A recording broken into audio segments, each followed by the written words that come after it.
सभी को जय माँ काली। कैसे हैं आप सभी लोग? आशा करती हूँ कि माता रानी की असीम कृपा आप सभी पर बरस रही होगी और माँ सबके अंदर के भंडार भर रही होंगी। आज हम बात करेंगे कि जिनको बिना पूजा पाठ किए सवारी प्राप्त हो जाती है, ऐसा क्यों होता है, और अगर ऐसा होता है कि बिना पूजा पाठ किए देवी देवता की सवारी प्राप्त हो जाती है तो उन्हें क्या करना चाहिए।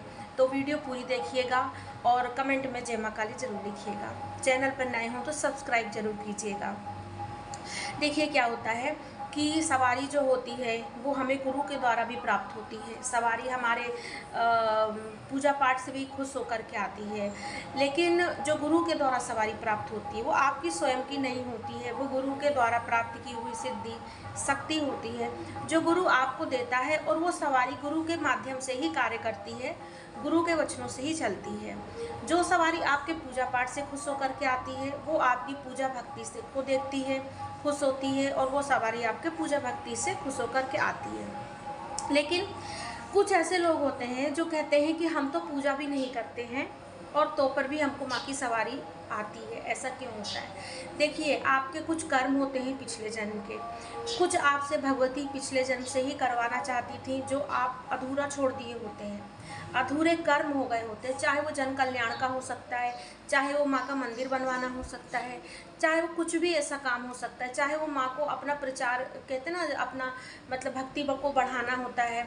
तो किसी न किसी उद्देश्य का जो आपके साथ अधूरा रह गया है पिछले जन्म में, उस जन्म के जो भक्ति आपने कुछ किए हो, उसके फलस्वरूप आपको इस जन्म में भी सवारी प्राप्त हो जाती है।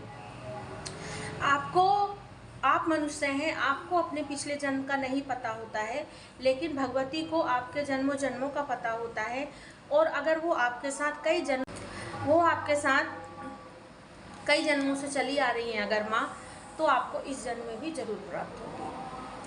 आप भूल गए हो, आपको नहीं आते। इसके बाद में अगर आपकी पीढ़ी दर पीढ़ी सवारी आ रही है, जैसे कि मान लीजिए कि आप एक महिला हैं और आपके ससुराल में हो सकता है कि एक पीढ़ी दो पीढ़ी पहले भी, मतलब ऐसा नहीं है कि एक पीढ़ी का ही लिया जाएगा, इसमें कई पीढ़ियों पर भी सवारी अगर किसी न किसी को आती थी तो वो सवारी अपना उस लायक कोई इंसान अगर होता है तो उसको देखती है तो आती है, आ जाती है। तो ये होती है ऐसी सवारियाँ जो कि बिना पूजा पाठ किए भी प्राप्त हो जाती हैं।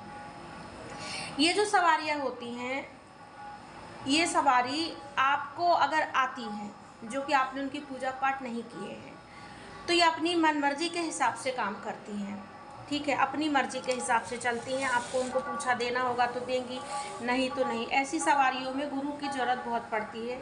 गुरु के द्वारा उनको वचन दिए जाते हैं, या आपको पता हो कि सवारी से कैसे वचन किए जाना है तो आप उनसे वचन ले सकते हैं। जब इस तरीके की सवारी आती है, अगर आ रही है और भक्त को पता है, चल गया कि हमको सवारी आ रही है या लक्षण शुरू से आ रहे हैं, तो उसे क्या करना चाहिए। जिस भी देवी देवता की सवारी आपको आ रही है, अब पहले आप भले उसकी पूजा नहीं करते थे, लेकिन अब आपको पूजा भक्ति उनकी बढ़ानी पड़ेगी, आपको उनकी सेवा बढ़ानी पड़ेगी। ठीक है, पूजा भक्ति और सेवा में अंतर होता है। मैं आपको बताती हूँ कैसे होता है।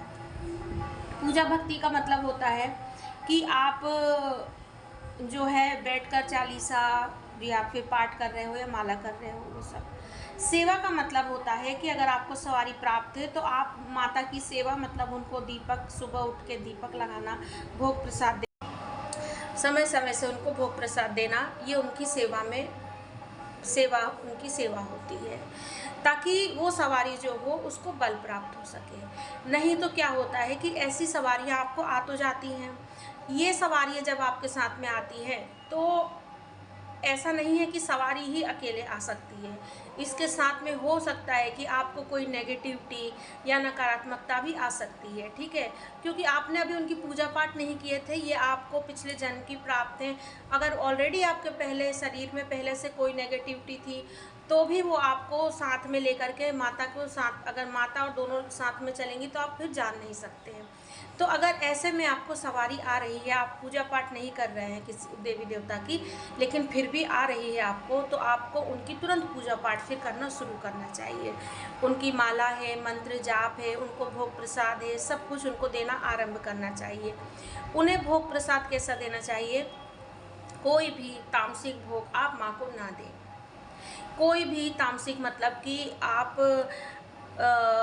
जैसे नॉनवेज वगैरह, कुछ लोग ऐसे मतलब तरीके के भोग देते हैं माँ को कि सोचते हैं माँ काली है तो उनको ऐसा भोग देंगे, तो ऐसा बिल्कुल भी ना करें। अगर आपको नहीं ज्ञान हो तो आप पूछें किसी से, जान लें, समझ लें, तब माँ को भोग दें।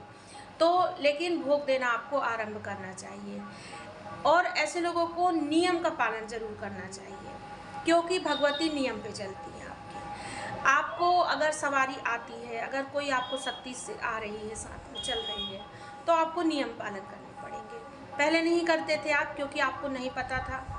जैसे अगर आपको पता होता है, जैसे गुरु के द्वारा जो प्राप्त सवारी होती है, उसमें आप जानते हैं कि हमको गुरु से सवारी प्राप्त होगी, तो आप तैयार होते हैं, रेडी होते हैं कि हमको वो नियम पालन करने हैं। लेकिन अब आपको अचानक से सवारी आ गई, आप तो नहीं थे, लेकिन आपके कर्मों के चलते, पिछले कर्मों या जो भी कार्य आपसे माँ को करवाना है उसके चलते वो आई है।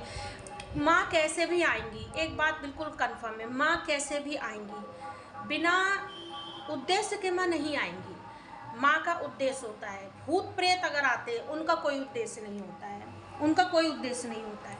लेकिन जब माँ आएंगी तो माँ आपके उद्देश्य के साथ ही आएंगी। उन्हें कुछ करवाना है तभी आएंगी आपसे।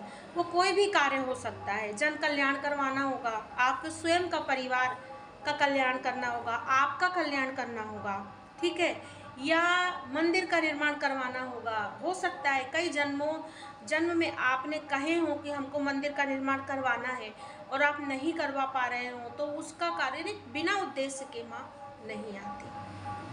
ये भूत प्रेत होते हैं, ये बाहरी चीज़ें होती हैं जो 10 दिन आती हैं। 10 दिन अलग अलग देवी देवता का नाम बताती हैं।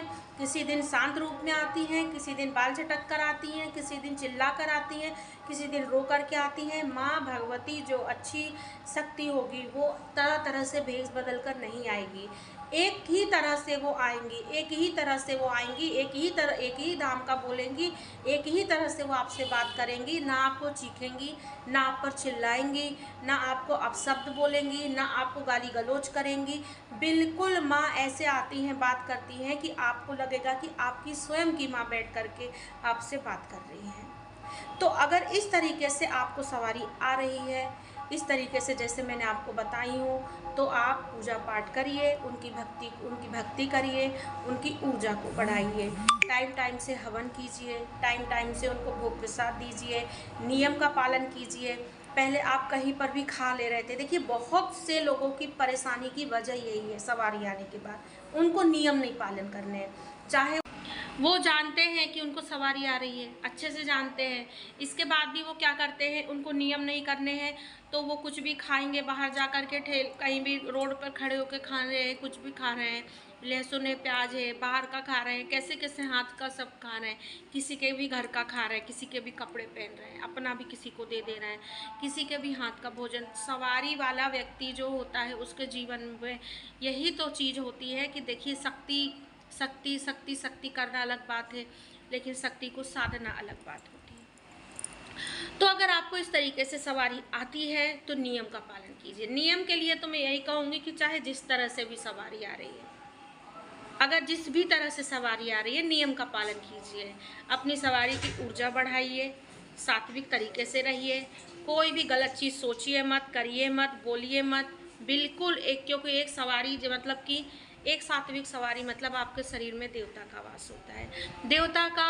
देवता की एक किरण, एक पुंज, एक शक्ति छोटी सी जो आपके शरीर में आकर के वास कर रही है।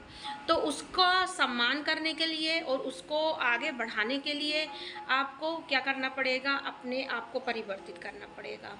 क्योंकि जो सवारी अपने से आती हैं, खुद से आती हैं, अगर वो आपकी पूजा पाठ से खुश होकर के आई हैं तो तब पर भी वो आपको एक बार मतलब आपसे, क्योंकि आप तो ऑलरेडी पूजा पाठ करते थे तो आपको क्षमा कर सकती हैं, लेकिन जो आपके अधूरे काम पूरे करवाने आई हैं उनका उद्देश्य ही है आपके शरीर रहते तक काम पूरा करवाना, नहीं तो फिर आपको पुनः अगले और जन्म लेने पड़ेंगे।